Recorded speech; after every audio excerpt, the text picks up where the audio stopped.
आप देख रहे हैं राष्ट्रीय हिंदी न्यूज।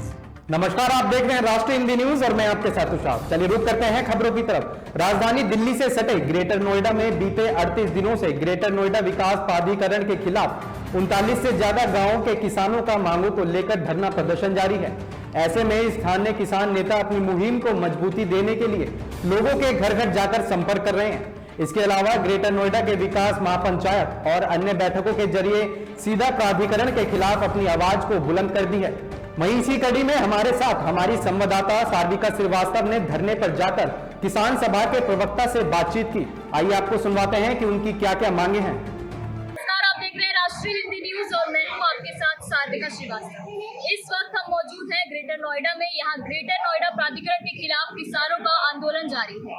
38वां दिन है इस आंदोलन का। ये लगातार अपनी मांगे पूरी करवाने चाहते हैं, लेकिन प्रशासन की तरफ से कोई जवाब नहीं दिया जा रहा है, ना कोई कार्रवाई हो रही है। इनको आश्वासन दे दिया जाता है, लेकिन इनकी मांगे अभी तक पूरी नहीं हो रही है। धरना प्रदर्शन लगातार इनका जारी है। इस वक्त हम बात करेंगे किसान सभा के प्रवक्ता से, उनका क्या कुछ कहना है इस मुद्दे पर। सर, आप क्या कहेंगे? मेरा नाम डॉक्टर रुपेश वर्मा है। हमारा 38वां दिन आज है और जो मुद्दे हमारे हैं, जिसमें 10% आबादी प्लाट की हमारी मांग है, ये पहले हाई कोर्ट से इसके पक्ष में डिसीजन है। एक हाई पावर कमेटी बनी थी, उसकी सिफारिशें हैं। अथॉरिटी ने 4800 लोगों को ये प्लाट दे भी दिए हैं, बाकी किसानों को ये प्लाट नहीं दिए। अथॉरिटी ने हमारे प्लाटों की ज़मीन बिल्डरों को आवंटित कर दी और हमारे प्लाटों के रकबे की बेईमानी कर दी। एक डिमांड तो ये। दूसरा, जो हमारा नया कानून है जिसमें 4 गुने मुआवजे की बात का प्रावधान किया गया है, तो उसका उल्लंघन करके हमें जो है 4 गुना मुआवजा नहीं दिया जा रहा। न ही नए कानून के तहत जो रोजगार के अधिकार हैं वो हमें दिए जा रहे हैं। एक हमारा भूमिहीनों को लेकर समझौता किया था इन्होंने 2011 में पतवाड़ी में, जिसमें 40 मीटर का प्लाट जो भूमिहीनों के लिए था, वो भी आज तक इन्होंने समझौता लागू नहीं किया। एक जो हमारा 120 मीटर का न्यूनतम प्लाट होता था, वो भी इन्होंने ख़त्म कर दिया। और एक हमारा 17.5% का आवासीय स्कीमों में खर्चा होता था, वो भी इन्होंने ख़त्म कर दिया। अपने मुद्दों पर हमने SDM से लेकर के और प्राधिकरण के चेयरमैन तक, और जो यहाँ के जनप्रतिनिधि हैं, जिनमें सांसद महेश शर्मा जी भी हैं, हमारे विधायक तेजपाल नागर भी हैं, हमारे राज्यसभा सांसद सुरेंद्र नागर भी हैं, उनको भी इन मुद्दों से हमने अवगत करा दिया। 4-5 दौर की वार्ता यहाँ की CEO ऋतु माहेश्वरी जी से हो चुकी है, लेकिन ऋतु माहेश्वरी बहुत ही कमज़ोर किस्म की ब्यूरोक्रेट है। उनमें किसी किस्म की कोई हिम्मत किसानों के पक्ष में निर्णय लेने की नहीं है। प्राधिकरण जो हमारे यहाँ बोर्ड है, वो निर्णय लेने में सक्षम है, लेकिन चूंकि अधिकारियों में इच्छा शक्ति का अभाव है और वो बने बनाए समझौतों को भी लागू करने में असमर्थता जाहिर कर रहे हैं, इसलिए हमारे आंदोलन का अभी कोई ठोस नतीजा नहीं निकला। और कल बेरोजगारी के मुद्दे पर हमारा 2 जून को नौजवानों का हजारों की संख्या में प्रदर्शन है और 6 जून को दिल्ली आंदोलन की तर्ज पर हम यहाँ डेरा डालो घेरा डालो का प्रोग्राम बना है। पीछे जो हमारे प्रोग्राम हुए, जिनमें 15 मई का प्रोग्राम था, 2 मई का प्रोग्राम था, उसमें हजारों की संख्या में किसान यहाँ शामिल हुए।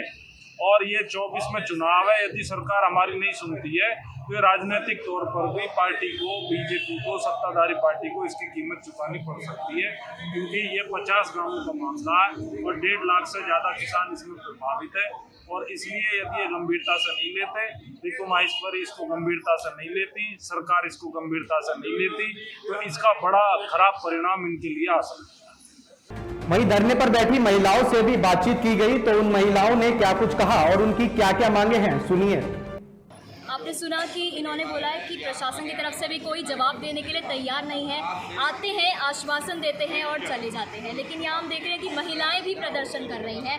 भीषण गर्मी है, लेकिन ये लोग अपनी मांगें पूरी कराने के लिए यहाँ पर मौजूद हैं। तो हम इनसे जानेंगे कि इनका क्या कुछ कहना है और इनको क्या कुछ कहा गया प्रशासन की तरफ से।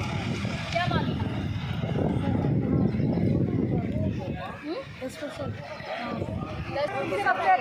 बाल करने के लिए काई हम तो यही रहेंगे, थक जाते हैं, खाएंगे हमें तो बताओ। हमारी मांग पूरी नहीं हो रही है। 1.5 महीना हो गए हो, बताओ हमें बाल करना छोटे ढोले जागड़ा के तब खाएंगे। जो हमारे बच्चे नौकरी को जाते हैं, मांगने को तो कहते हैं तुम लोकल हो।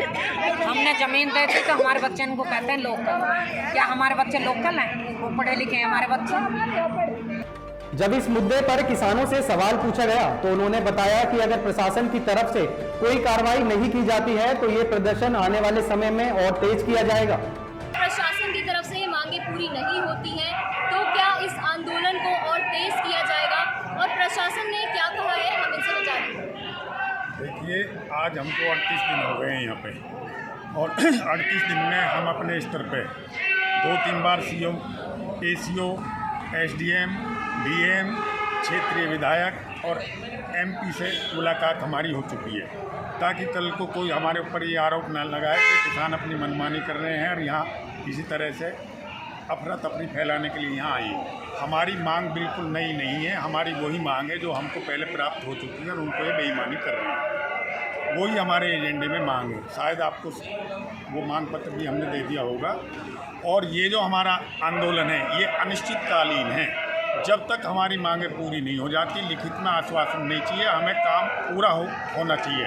हमें अथॉरिटी पे बिल्कुल भी विश्वास नहीं है, जब तक हमारी मांगें पूरी नहीं होंगी हम यहाँ से लौट के नहीं जाएंगे। उसके लिए हमने एक नीति अपनाई है कि हम यहाँ डेरा डालो, घेरा डालो, यहाँ घर बना के रहेंगे। और यदि प्रशासन और पुलिस हमें ये चाहे कि हम गिरफ्तार हो जाएं तो बिल्कुल शांतिपूर्वक तरीके से हमने योजना बनाई है कि कम से कम हम 5-7 हज़ार की गैदरिंग में जेल जाने का काम की हम तैयारी कर रहे हैं, गांव-गांव में हम संपर्क कर रहे हैं। तो हमारी योजना ये है कि जब तक हमारी मांगें पूरे क्षेत्र के जो किसान है 45 गांव उनकी पूरी नहीं हो जाती हम इस धरने को बिल्कुल ख़त्म नहीं करेंगे। नाम सतीश यादव है, मैं किसान सभा इटेडा का सदस्य हूँ और हम आज यहाँ 38 दिनों से लगातार धरने पर बैठे हुए हैं और इन्होंने जो हमारे साथ प्राधिकरण ने वादा खिलाफी की है उसका इन्हें हम मुंह तोड़ जवाब देंगे।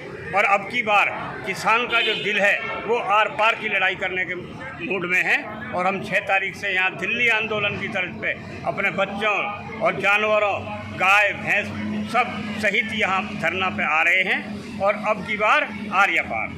मेरा ये अनुरोध है कि माननीय प्रधानमंत्री जी और माननीय मुख्यमंत्री जी से ये अनुरोध है कि जो किसानों ने आपको ज़मीन दे दी, आपके विश्वास पे, आपके एक भाई बीजेपी किसानों की हिमदर्द है और किसानों के साथ रहेगी और वो किसानों का भला करेगी और आपके विश्वास में हमने ये दे दिया और आपके विश्वास में आपकी अथॉरिटी में बैठे हुए अधिकारी हमारी कोई बात करने को तैयार नहीं है। हमारे जो मकान बने उन्हें ढाने को तैयार हैं, जो प्लान उसमें पास हो चुके हैं बोर्ड मीटिंग में उनको भी हमें देने को तैयार नहीं है। तो माननीय मुख्यमंत्री से निवेदन हाथ जोड़ गए कि आप हमारे बाप पिता के समान है वो, आप हमारी रक्षा क्यों नहीं कर रहे? तो किसानों से ऐसी क्या गलती होगी जो आप हमारी रक्षा नहीं कर रहे? तो देखा आपने कि देश का अन्नदाता यहाँ प्रदर्शन कर रहा है, शांतिपूर्वक प्रदर्शन कर रहा है, लेकिन अगर इनकी मांगें पूरी नहीं होती हैं तो ये प्रदर्शन जारी रहेगा। अब किसानों का ये आंदोलन कब तक थमता है और प्रशासन की तरफ से इस मामले पर क्या कार्रवाई की जाती है ये तो आने वाले वक्त में ही साफ हो पाएगा। फिलहाल के लिए इतना ही। देश दुनिया की तमाम बड़ी खबरों को जानने के लिए बने रहें राष्ट्रीय हिंदी न्यूज के साथ। जय हिंद।